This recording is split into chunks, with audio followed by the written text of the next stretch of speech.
말씀과 기도로 하루를 시작하시는 모든 성도님들 심령과 삶 가운데에 하나님의 크신 은혜와 평강이 늘 함께 하시기를 주님의 이름으로 축원을 드립니다.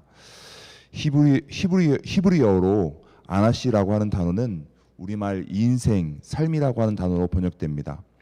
이 아나시라고 하는 단어의 의미를 살펴보면 깨어지기 쉬운 상태, 연약한 상태, 아담이 타락으로 인한 그 인류의 상태를 의미합니다.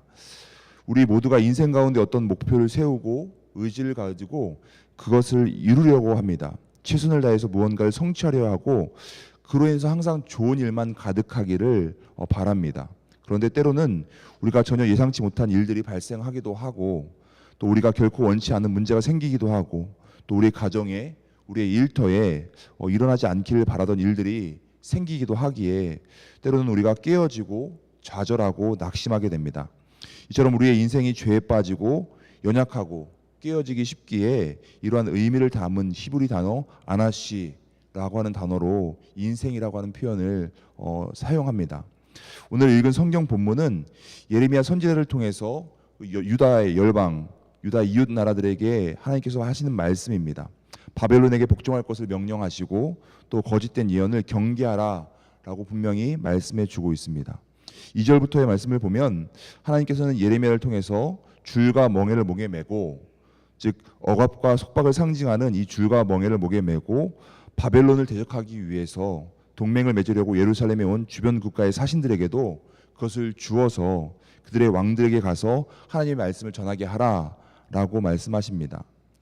예레미야를 통해서 유다 주변국들에게 전하시는 그 말씀, 사신들이 그들의 왕들에게 무슨 말씀을 전해야 하는지를 5절부터 말씀해 주시는데 그 말씀의 내용은 크게 세 가지입니다. 먼저 첫 번째로는 모든 열방은 바벨론을 대적하지 말고 복종하라라는 겁니다. 절대 주권자 되시는 하나님께서 바벨론이 한시적으로 열방을 지배하게 하셨기 때문에 유다를 비롯해서 모든 열방은 바벨론에 항거하지 말고 대적하지 말고 복종하라라고 하는 말씀입니다. 우리가 뜻하든 뜻하지 않든 인정하든 인정하지 않든 하나님만이 만유의 주, 절대 주권자 되십니다. 예레미야 25장 11절에서 보면 70년 동안 바벨론을 섬기게 될 것이다 라고 말씀하신 바 있습니다. 그러면 유다와 그 주변 국가들은 하나님께서 정하신 때까지 참고 인내하고 기다려야 했습니다. 그런데 그들은 바벨론의 대적, 항거하고자 했습니다. 이는 하나님의 말씀을 무시한 초사죠. 결국 그들은 예레미야가 경고한 그대로 바벨론에게 처참하게 멸망할 수밖에 없었습니다. 하나님께서는 우리의 인생의 주관자 되십니다. 그렇기에 우리의 인생이 그분께 달려 있음을 우리가 믿음으로 고백해야 됩니다. 하나님의 주권을 절대적으로 인정하면서 때로는 그 하나님의 말씀이 우리에게 징계를 주는 듯한 말씀이라 할지라도 또 그때로는 그 말씀이 우리의 생각과 우리의 경험에 맞지 않는 말씀이라 할지라도 우리는 철저히 그 하나님의 말씀에 순종해야 합니다. 미국의 현실주의 신학자 라이놀드 리버가 기도했던 것처럼 바꿀 수 없는 것을 받아들일 수 있는 평온함이 우리에게 있어야 하고 바꿀 수 있는 것을 바꿀 수 있는 용기 또한 우리에게 필요하고 또 그 차이를 분별할 수 있는 지혜가 우리에게 있어야 합니다. 하나님의 말씀을 그대로 받아들이는 것이 아무리 힘들고 어렵다 할지라도 하나님께서는 그 뜻 가운데에 하나님의 뜻 가운데에 우리를 연단하시기 위해서 주시는 그 것이기에 우리가 아무리 어렵고 힘들어도 순종하는 것이 하나님의 말씀에 순복하는 것이 결국 우리의 생명이 사는 길이고 또 우리가 복을 받는 길입니다.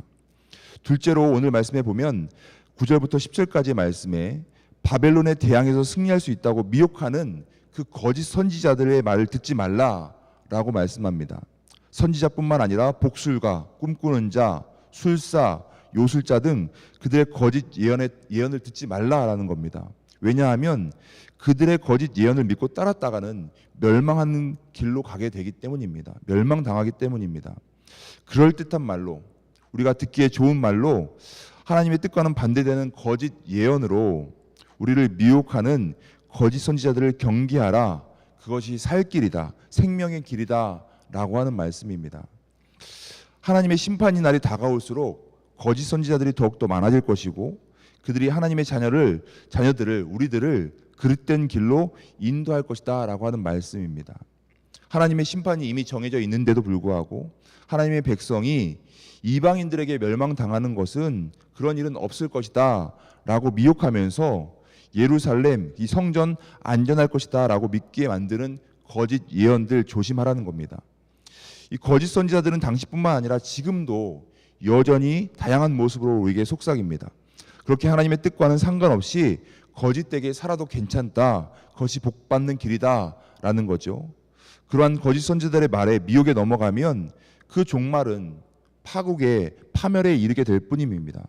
듣기에는 당장 좋을지 모르지만 그 종국에는 파멸이 우리를 기다릴 뿐입니다.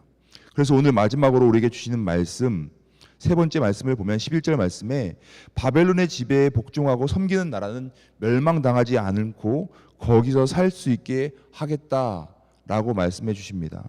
12절 말씀에 보면 그러나 그 목으로 바벨론의 왕의 멍에를 메고 그를 섬기는 나라는 내가 그들을 그 땅에 머물러 밭을 갈며 거기서 살게 하리라 하셨다라는 겁니다. 그렇게 되지 않았으면 좋겠는데, 우리의 바람과는 다른데, 그 바벨론의 지배를 받지 않았으면 좋겠는데 오히려 바벨론 왕이 주는 그 멍에를 메고 또 그를 섬기면서 그 땅에 머물면서 밭을 갈며 거기 살라고, 그러면 산다라고 말씀해 주고 계십니다.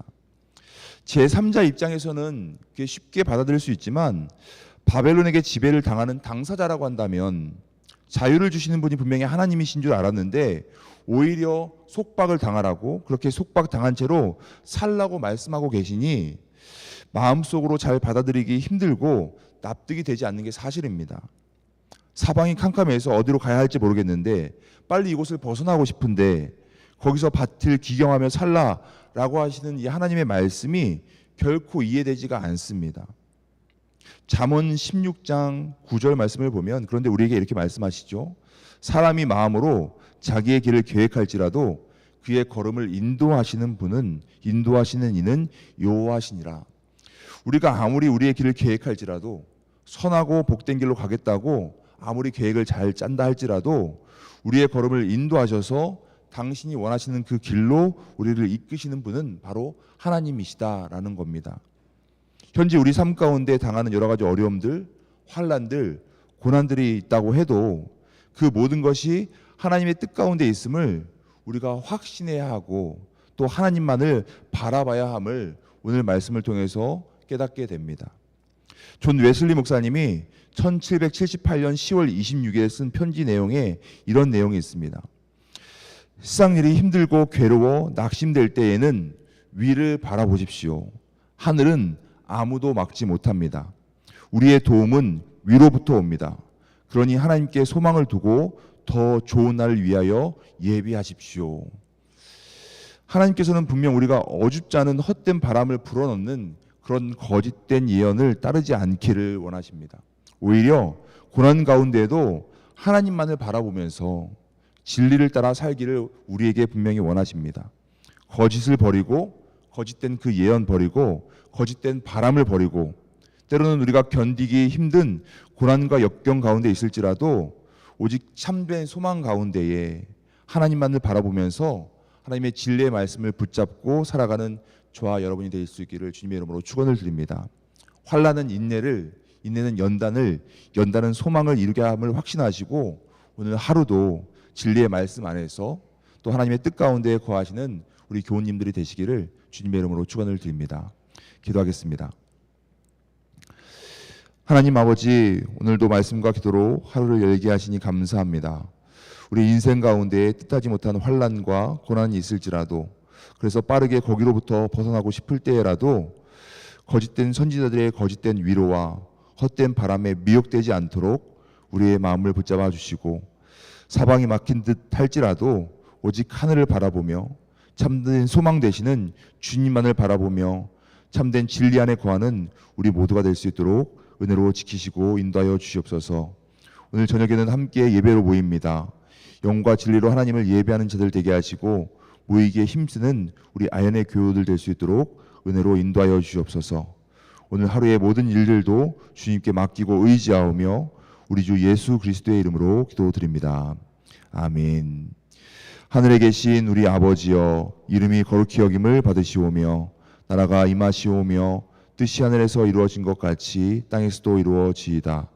오늘 우리에게 일용할 양식을 주시옵고 우리가 우리에게 죄 지은 자를 사하여 준 것 같이 우리의 죄를 사하여 주시옵고 우리를 시험에 들게 하지 마시옵고 다만 악에서 구하시옵소서. 나라와 권세와 영광이 아버지께 영원히 쌓옵나이다. 아멘.